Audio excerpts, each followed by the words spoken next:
the Seattle Seahawks. Heck yeah. Last year they went 12-4, but this year they are projected a little bit of a dip at 9.5 wins. Do you have the over/under with that? Well, I think that all four of these teams I think that all four of these teams are expecting and should be expecting to make the playoffs this year. Okay. So, with that being said, just take what I'm about to say with a grain of salt. I think that each of these teams could win anywhere from 7 on the low end to 12 games. Okay. So I'm not super concerned. I guess I wouldn't pick one team to win the division. If I was taking the over under on the Seahawks specifically at 9.5, you said, I would say over. I'm taking the over too. I projected them at 13 wins. Wow. I think it's a heavy-duty win total, but I think this is a team that last year let Russ cook, and it worked out really well. And then they tried to rein him back a little bit, and then they changed offensive coordinators a little fugazi, whatever. Right. And I think this year again they're going to be like, okay, let's get back to what we were doing good at. So I think they're going to get back to their bread and butter stuff, and they're going to start winning games again. Yep. Well, I think the first half of the season last year, their offense looked explosive, one of the best in the league. Russ was the MVP favorite for the majority of that first half of the year. And in the second half of the season, everybody was like, oh, you guys don't do a lot. We're just going to stop you from doing that. Yeah. And they lost a lot of games that they shouldn't have lost. I agree. So I think that's going to be the goal for this year with Shane Waldron coming over from LA. They're going to try and, I think, just be more consistent. Okay. Because it's not a question of if this offense can be good. Well, I guess, we'll just talk about the offense for now. But can they stay good? You know what I mean? I agree. And can they stay consistent? They've kind of tended to fizzle out towards the playoffs for the last few years, which I'm sure doesn't inspire a lot of confidence out of Russell Wilson. And they need to change that. Yeah. So let's break down this offense a little bit. Russell Wilson, is he a top 5 quarterback? Yeah. Yeah, obviously. Do you think it is a bloody shame that he has never got an MVP vote? Yeah. Yeah, I think we can all agree with that. Do you think he has a chance at getting MVP vote this year? Yeah, he could win the MVP. I think he's a player that every year you look at him and you're like, he could probably win the MVP this year. I agree. He is getting a little bit older compared to, what we know him as the young buck, but now he's getting up, and I don't know exactly how old he is. He's a wily veteran now. Yes, exactly. But he has a good surrounding cast. Running backs, Chris Carson, Rashad Penny, a good running back room. Right. Not anything special, but you look at them, you're like, yeah, they're serviceable. We're not going to complain about them. Exactly. And then explosive wide receivers with DK Metcalf, Tyler Locke, and Dwayne Eskridge. Right. Do you have anything you want to talk about them? Obviously, DK Metcalf is the alien, the freakazoid, the, bodybuilder, whatever you want to call him, the Olympic athlete. So he's going to carry a lot of this load. I think last year... Whose load is he going to carry? The whole offense. He's going to carry all 11 men's loads? Yes. Okay, just making sure we're on the same page. He is a big man. Yeah. And if he needs to make 2 trips, I don't think that'll be an issue. But, I think DK Metcalf obviously is going to be the focal point. One of the best deep threats in the entire league. And, I kind of gave him a lot of crap last year because I think at this point he's still a little bit overrated. I don't think he's top 5 or even top 10 at the moment. He's still got to work on a lot of things.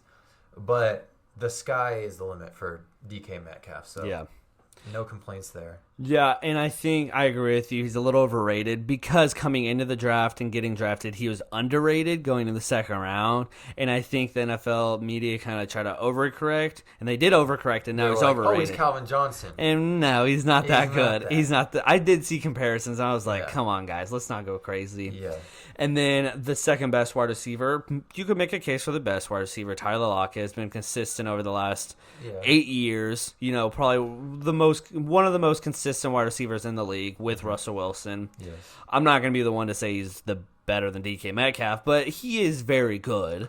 Yeah, he plays his role exactly how you would need him to. He's a great route runner, but physically and athletically, it's not as crazy as some of these other guys. No, he's got great feet. But you don't complain. You Yeah. don't complain. He's His got toe good drags hands. are some of the best in the entire league. Exactly. And every now and then, he's one of those guys where he'll score 50 fantasy points.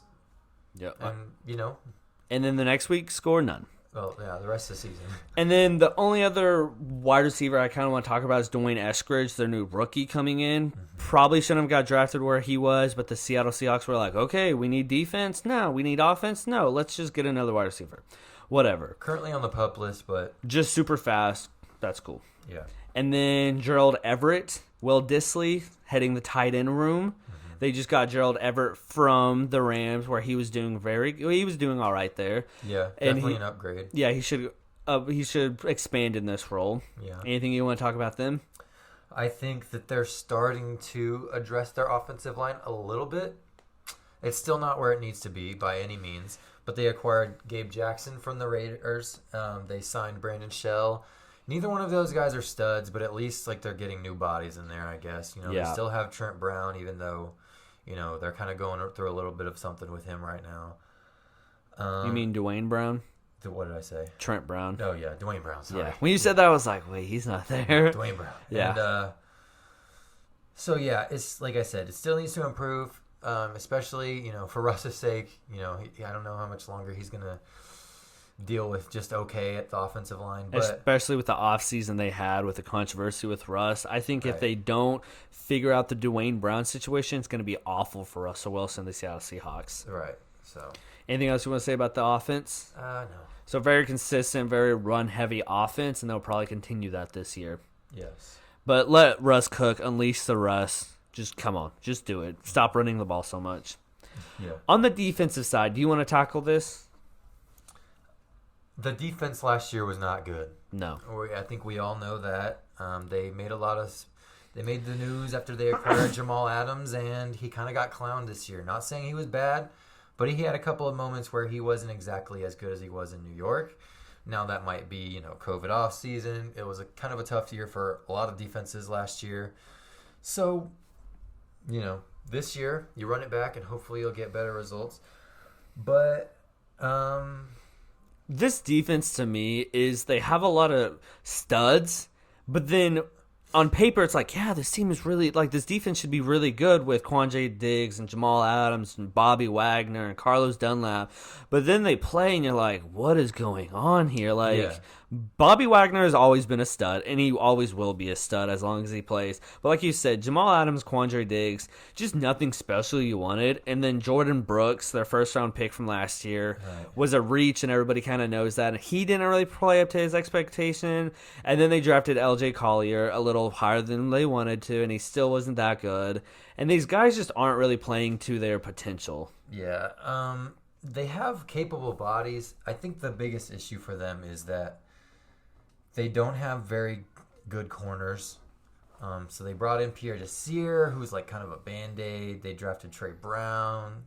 They have Trey Flowers. They have Trey Flowers and Akello Witherspoon, who are both big-bodied corners. Yeah. Covering might not be their strongest suit, but I think the biggest thing that they need is a real pass rush, which they haven't had pretty much since the Legion of Boom disappeared.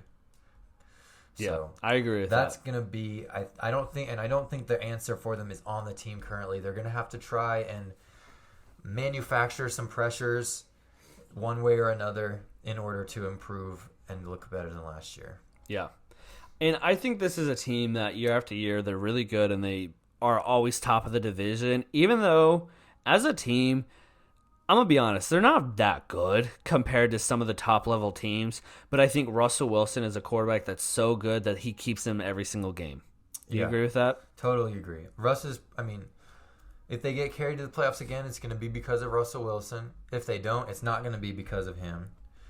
He has at least one or two games every year where he looks like the best quarterback in the league. Yeah. So I don't think they have that top end upside. They're not one of those teams like we've been talking about that I think will just need to make it to the playoffs and then prove what they can do. I think this team has a lot of things they need to work out over the course of the regular season.